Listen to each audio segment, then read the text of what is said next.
Hello guys, मैं हूं जीविशा और आपका स्वागत है जीविशा क्लासेस में।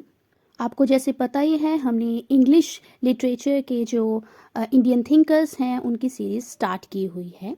तो उसमें सबसे पहले जो हमारे नाम आते हैं वो आर के नारायण हैं।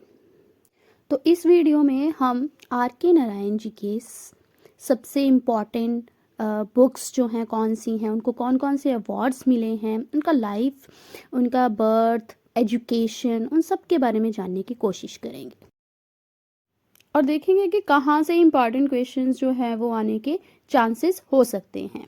तो जल्दी से हम अपनी वीडियो स्टार्ट करते हैं। तो इनका फुल नेम है रसीपुरम कृष्णा स्वामी अय्यर नारायणा स्वामी। मतलब क्वेश्चन नाम फुल नेम के क्वेश्चंस ऐसा नहीं है कि नहीं आ सकते, पर हम अच्छे से जान लेते हैं। उनका बर्थ जो था वो 10 अक्टूबर 1906 में जो है वो मद्रास में हुआ था। उनकी फैमिली जो थी वो तमिल स्पीकिंग फैमिली थी, यानी साउथ इंडियन फैमिली जो थी, और रीजन जो है वो साउथ इंडियन तो ऑब्वियसली फिर होगा ही। जब भी आप देखोगे ना तो साउथ इंडियन स्टेट जैसे मैंने लिखा हुआ है यहाँ पर, तो जो मालगुड़ी आपने सुना ही होगा कहीं ना कहीं, कैसे ना कैसे, कभी ना कभी तो ये शब्द सुना ही होगा। तो ये इंडियन स्टेट को, जो साउथ इंडियन स्टेट है, उसकी एक प्लेज उन्होंने बनाई है।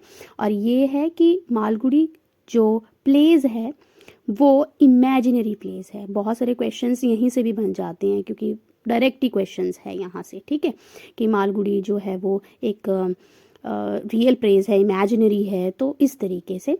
तो साउथ इंडियन स्टेट का जो मालगुड़ी प्लेस है वो इन्होंने एक इमेजिनरी प्लेस जो है वो बनाया हुआ है, वो रियलिटी में नहीं एग्जिस्ट करता है। ओके, तो उसके बाद हम इनकी एजुकेशन के बारे में देख लेते हैं कि एजुकेशन कैसी रही है उन्होंने। ठीक है, जो अर्ली एजुकेशन थी वो उन्होंने कई स्कूल्स जो है वो बदले थे, ठीक है, लेकिन जो मोस्ट इम्पॉर्टेंट है कि उन्होंने ग्रेजुएशन जो है वो कहाँ से की थी, तो महाराजा कॉलेज इन मैसूर, तो यहाँ से उन्होंने अपनी ग्रेजुएशन जो है वो कंप्लीट करी थी। तो ग्रेजुएशन ही तक स्टडी है उनकी, ठीक है, तो एजुकेशन देख लो। अब जो आने वाले हैं वो सबसे इम्पॉर्टेंट क्वेश्चंस हैं। उसमें ये है कि उनकी बुक्स, उनके वर्क्स कौन कौन से हैं। तो सबसे पहले हम साथ साथ में बुक्स देखेंगे और उनके साथ रिलेटेड जो क्वेश्चंस बन सकते हैं हमारे, या फिर इम्पॉर्टेंट फैक्ट्स है, वो साथ साथ में उस बुक्स के देखेंगे। तो सबसे पहले जो है वो स्वामी एंड हिज फ्रेंड्स, 1935 में इनकी पहली बुक थी जो बहुत ही फेमस हुई। ओके, ये इनकी पहली बुक थी जिसमें उन्होंने मालगुड़ी शब्द जो है वो एक फिक्शनल टाउन, देखो आ गया ना, वही फिक्शनल टाउन जो है वो इन साउथ इंडिया में, ठीक है, उसका यूज़ किया था, जो पहले ही बता चुकी हूँ कि वो एक इमेजिनरी प्लेस थी। ओके, तो स्वामीनाथन यानी स्वामी की कहानी, एक 10 साल का लड़का है, इसका करेक्टर, मेन करेक्टर जो है वो स्वामी है। सेकेंड बुक जो हमारी हो जाती है वो बैचलर ऑफ आर्ट्स है। ये 1935 में इनकी बुक आई थी, और ये जो थी एक चंद्रन नाम के जो करेक्टर है उसको फॉलो करता है ये नॉवल। मैंने यहाँ पे करेक्टर्स के नाम इसीलिए मेंशन किए हैं क्योंकि most of the questions are coming from their books, या उनके करेक्टर्स, जो इम्पॉर्टेंट फैक्ट्स हैं वहाँ से क्वेश्चंस जो हैं वो बन जाते हैं, तो इसीलिए मैंने इनको ऐड किया है। तो नेक्स्ट हमारी जो बुक हो जाती है द इंग्लिश टीचर। इसमें जो मेन करेक्टर है वो कृष्णा, यानी कृष्णा की स्टोरी के बारे में है, और एक इम्पॉर्टेंट करेक्टर जो और है लीला, उसके बारे में दिखाई गई। और ये बुक आई है 1945 में। आप टाइम पीरियड भी देख सकते हो कि ये किस इंटरनेशनल लेवल पर, ये 1945 उस टाइम क्या चल रहा था, है ना। तो फोर्थ बुक जो है वो हमारी द गाइड, ये बहुत ही इंपॉर्टेंट बुक है। जितने भी उनको अवार्ड्स मोस्ट ऑफ दी दिए गए हैं वो इसी बुक के लिए दिए गए हैं। तो ये बुक जो है राजू एंड रोजी, ठीक है, इनके बारे में है द गाइड, यानी राजू ने जो है वो गाइड है।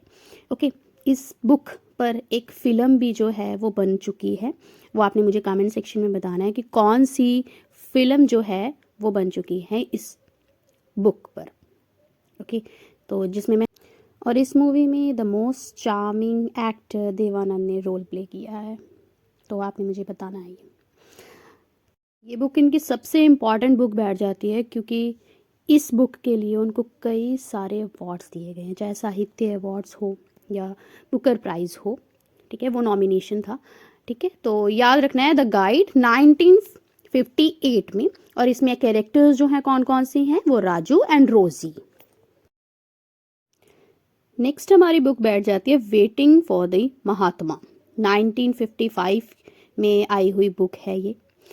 ठीक है, इसमें मेन कैरेक्टर जो है वो श्री राम और भारती।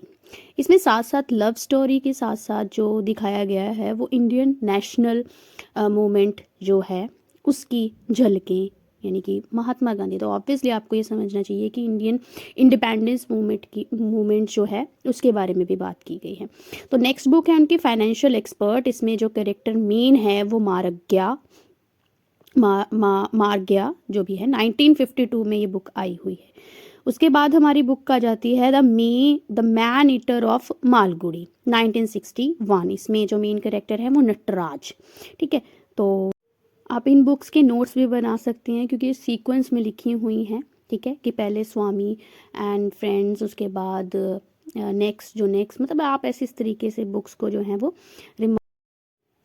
रिवाइज करने के लिए इसको लिख सकते हैं।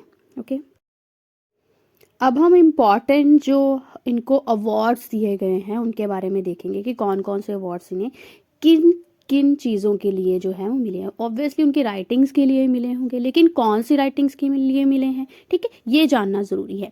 तो जैसे सबसे पहले उन्हें साहित्य अकेडमी अवार्ड्स 1958 में दिया गया था for the book guide. Okay, और ये गाइड बुक कब आई थी, 1958 में ही आई थी। तो इससे आपको दो फैक्ट्स याद हो गए हैं ना, 1958 में ही उनकी बुक भी आई थी और साहित्य अकेडमी जो अवार्ड है वो भी इसी साल में दिया गया था। उसके बाद पद्म भूषण 1964 में for the contribution of the literature. ठीक है, लिटरेचर के लिए जो भी कंट्रीब्यूशन था उसके लिए उनको अवार्ड दिया गया था। थर्ड जो था वो था कॉमनवेल्थ राइटर्स प्राइज। ठीक है, तो 1983 में इनको दिया गया था, और ये भी किसके लिए है, द बुक गाइड के लिए। ओके, 1958 में आई थी, याद रखना। पद्म विभूषण, ठीक है, फॉर इट्स लिटरेरी अचीवमेंट्स। ठीक है, उनकी जो भी राइटिंग्स थी उसी के लिए दिया गया था। बुकर प्राइज नॉमिनेशन 2001 में हुआ था, लेकिन ठीक है ऑब्वियसली नहीं हुआ कंप्लीट।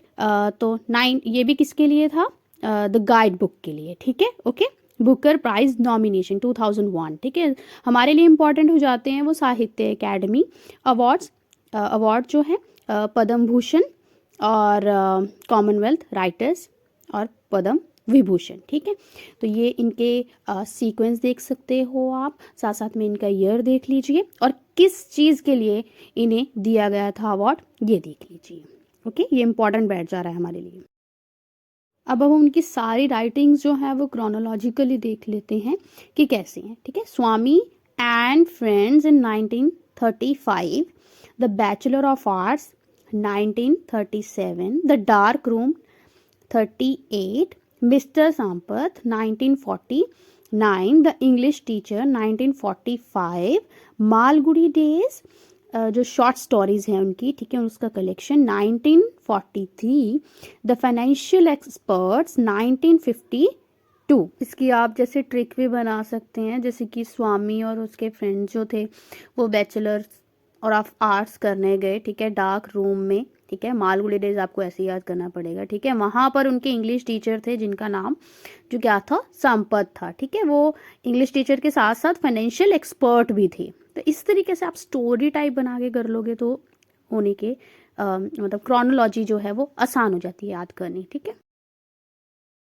उसके बाद हम और बुक्स देख लेते हैं उनकी। ठीक है, कौन कौन सी है, जैसे कि वेटिंग फॉर द महात्मा, ठीक है, 1955, द गाइड 58 जो मैंने आपको पहले ही बताया कि very important, the man eater of Malgudi, ठीक है, 1961, the painter of science 1976, the tiger of Malgudi 1983, talkative man 1986, grandmother is tale 1993, the world of Nagaraj 1990। तो आप देखोगे कि यहाँ पर ज़्यादातर बुक्स जो है वो मालगुड़ी, यहाँ पे 2 से 3 बुक्स जो हैं वो मालगुड़ी से रिलेटेड हैं। ठीक है। तो यानी कि आप याद रखो कि अगर मालगुड़ी कहीं भी शब्द आ रहा है तो आर के नारायण विल बी आंसर, है ना। पॉसिबिलिटी तो यही है, ठीक है। और इम्पॉर्टेंट बुक्स देखी जाए तो यहाँ पर जो गाइड है वो बहुत इंपॉर्टेंट बुक हो जाती है इनकी, ठीक है। बाकी सारी इनकी क्रोनोलॉजी है, उसकी क्रोनोलॉजी आप देख सकते हो, ठीक है, कि कैसे कैसे दी गई है। बाकी इनके इम्पॉर्टेंट क्वेश्चंस जो है हम ट्राई करेंगे कि हम संडे वाले दिन जो है वो रख लें, जो इम्पॉर्टेंट क्वेश्चंस बैठते हैं या जो कैरेक्टर्स हैं इम्पॉर्टेंट उनके बारे में। ओके, तो वीडियो अच्छी लगी है, वीडियो को लाइक करें, शेयर करें, सब्सक्राइब करें और खुश रहें। Bye bye.